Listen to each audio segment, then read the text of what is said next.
So, I'm new to this gig, first off, so I'm not an expert in any of this, but I love it. It's the reason I got into it was the title of this is Where's Andy? So I have a really good friend, Andy. He and I do a lot of overlanding, like camping and not extreme, but pretty much off the grid stuff. And he broke his arm dirt biking. So we were sitting there, I don't know, 50K from anywhere. And I thought, well, what if, I mean, there's no cell signal. What if this had been more serious, you know, yada, yada, yada. Anyway, fast forward the winter, got the license, got the truck fitted out with mobile gear, got HF and wires, and I'm very excited to use the air cannon someday. So, as was mentioned by the Vector folks. And then he always gets lost. So he, for no fault of his own, but he can't come with us, and he's trying to find these bizarre remote campsites, and he can't, right? Because, you know, the shifting sands of logging roads and all of that nonsense. So he often sleeps in his truck with his, you know, his best friend, the dog, and then finds us the next morning at 6 a.m. or whenever it is. So I thought, okay, at Christmas I got a Raspberry Pi. One of the neat projects you could do with that is APRS. So how do I make an APRS for the truck? So that's this thing. Let's see. Okay. That's Andy. That's when you can see him. Usually you can't see him. He's trundling off on the other side of the mountain. He can see the lake on his GPS, but he can't get there, Is that right? the one on the right? That's right. Find Andy, yeah. All right. This is the project, and it was crazy amount of fun. I felt like I was back in high school. It was very invigorating. But basically, just a radio, something to power the Raspberry Pi, which is that Cana kit on the right, and a tablet. So you can wirelessly connect to the Raspberry Pi, and then it sits anywhere in the truck, which was a key requirement for me, right? I needed the map to be, you know, accessible. And the power for the Pi, if anyone's used it before, if you plug it into the cigarette lighter and you turn your truck off, obviously the thing reboots all the time. So that's a bad thing, right? So I'm going to show you how to actually set one of these up. I'll do it quite quickly. I'll just hit the key points. There's a document I made as well. Shout out to Aaron, who on a Monday net said, hey, you should write this all up. Little did I know how much work it would be, but here we are. So the highlights. Okay, so this is the gig. I think people are more or less familiar with this. Inside the Raspberry Pi is what we'll go through. So there's the rig control piece, there's the sound modem, there's the map application software, and the hotspot itself. Okay, first off, with a Raspberry Pi, this is, for anyone who's used a Raspberry Pi, the get update and get upgrade, you know, you have to do that just to make sure everything's running. And then on the 705, it has a wireless mode. So you have to make sure that your data modulation is set to the USB, the serial cable. That's a common mistake. Then, very small at the bottom, you can find out what your 705 is actually called.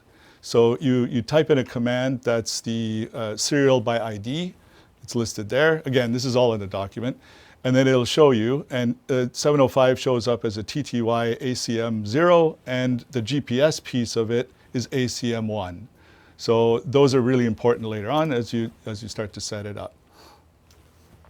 Cool. Then, as I mentioned, ACM1 is the GPS piece. So those commands at the bottom let you set up GPS, like that linking between the Raspberry Pi and the 705. And then the commands at the bottom, like CGPS, you can then see if you're actually getting data through, it's coming out or not. So also very handy. Controlling the rig. So this is probably the most important part, as anyone who's used hamlib knows. You basically install hamlib, which has a library of different radios that it supports. It just started working on the computer. I don't know what the hell's changed. The gremlins. Okay, great. So you install hamlib, and then if you run rig control -L, and it lists out all of the radios it supports. If you're lucky, your radio shows up in that list. If you're not, you go on a fishing expedition. So the 705 is a bit new. So what you can do is emulate or borrow the IC 7300 settings, and then it works. And then if you type in this command here, it'll show you the frequency. If you see that frequency, hurrah, do the dance. Yeah. But you have to change the address. You do. It has to be 94. Yeah, that's right. You have to, know your stuff. Yeah. I read it from a book. Yeah, me too. Then the next step is setting up the sound card and the TNC stuff, which is Direwolf.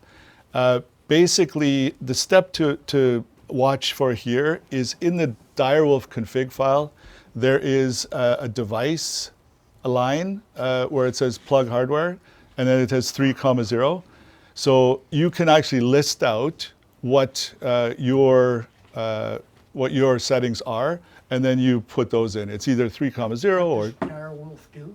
So Direwolf is the TNC. It's the sound piece. Oh, okay. So it sits in between the mapping software and then out. Oh.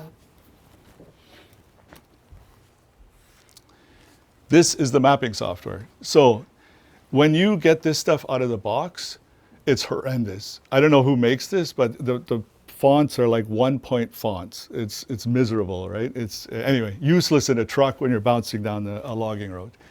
So what you can do is there's a bug. If you do the regular easy install, you can't change the font size. But if you build it from source, which I outline in the document, you can, and then you can up the size of the fonts and change, background black, et cetera, So it's quite usable, as you can see. So that is the magic piece that I added. So that was like, I don't know, an afternoon probably, futzing around.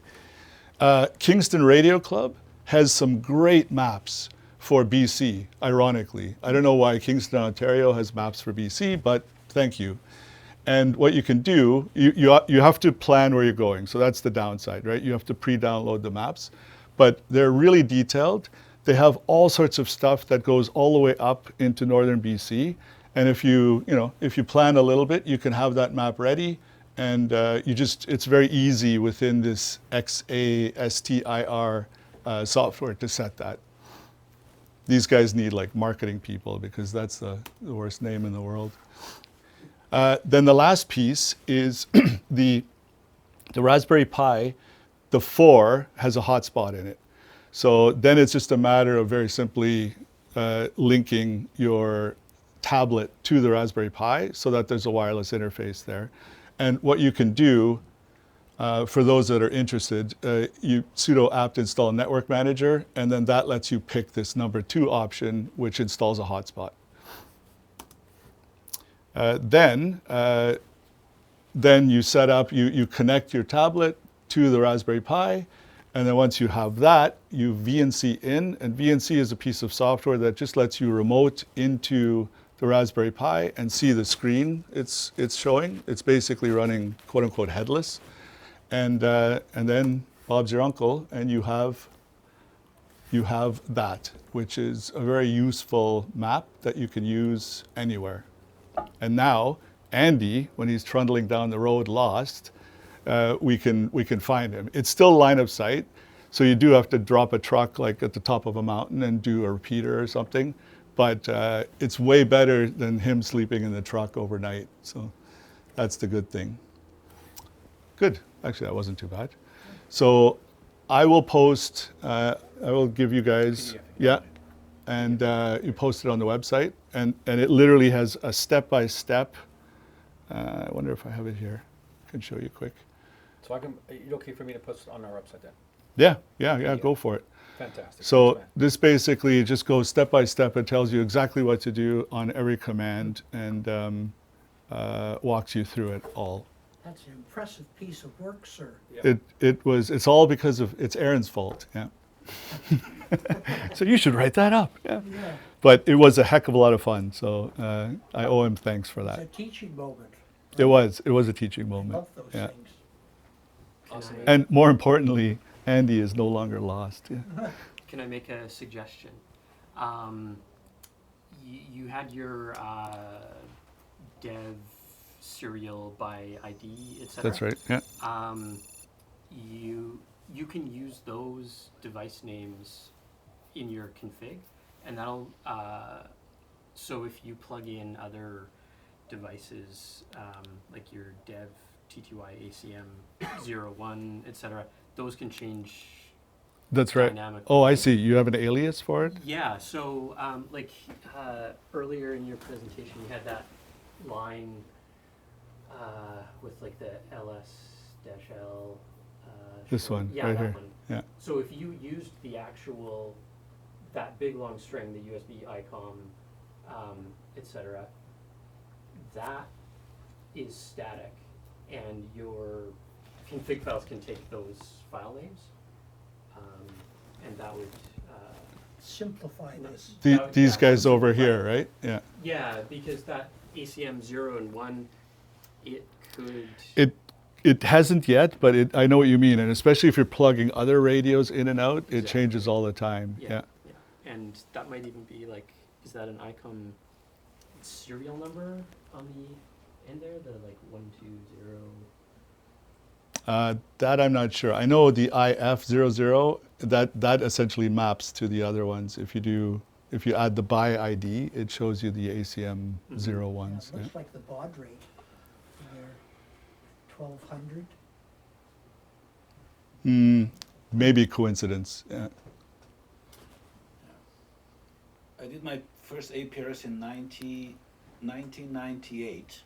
We had no maps. And we drove our cars. I did the one for North Delta. I used to live there before and back now. Every intersection I had a button, and I will press, and I will send the coordinates. It was a DOS map that every one of us, we were 5 people in the whole Vancouver, we did DOS maps. And every intersection we go, okay, next one, click, next one, click. That's awesome. That's how we made the maps in DOS in 98. Yeah. Wow. APRS, people, you know what, emergency communication, middle of nowhere, what do? APRS, you have APRS but nothing else. Yeah. People did it through the International Space Station. Right, It's yeah. documented. Yeah. So they had to send an emergency beacon using the ISS, like many years ago. But yeah, Yeah. looking at this map, amazing. The like, timing of that, yeah. yeah. And mind you, at that time in '98, accuracy was 100 meters or 30 meters. Like it was, Bill Clinton signed the in 2000 to D error, yeah. the error. So it going before it was like I don't know 30 meters at 19 feet Yeah. accuracy, or maybe more. I can't remember. It was a lot. I remember that. The U.S. military made that. I was at the Tawasin terminal, and people said, "What are you doing in the middle of the strait?" You know, no, I'm at the ferry terminal. No, I'm not. I'm on the dry land. But anyway, very impressive software. How Yeah, do you like it's the so cool. 705? Is it good? Oh yeah, it's the only thing is it's 10 watts if you're on power, so you really are QRP. There are some amp options. Anyway, they're coming slowly. Yeah, but yeah, stringing a wire up, man. When you're 3, 4, 5,000 feet up, it's clear as a bell. I remember, I was almost. I thought the radio was broken because there was no noise, and I was like fiddling with the the gain. And it was like, oh my God, it's just clean. and then the scope was like, oh, there's like everybody's talking. It's not like the city, so the city is not the place. Yeah. Cool. Nice, nice. Awesome. Well done. Thank you. Please pass it over to me. I'll put it in the website area. Thank you so much for that. Just as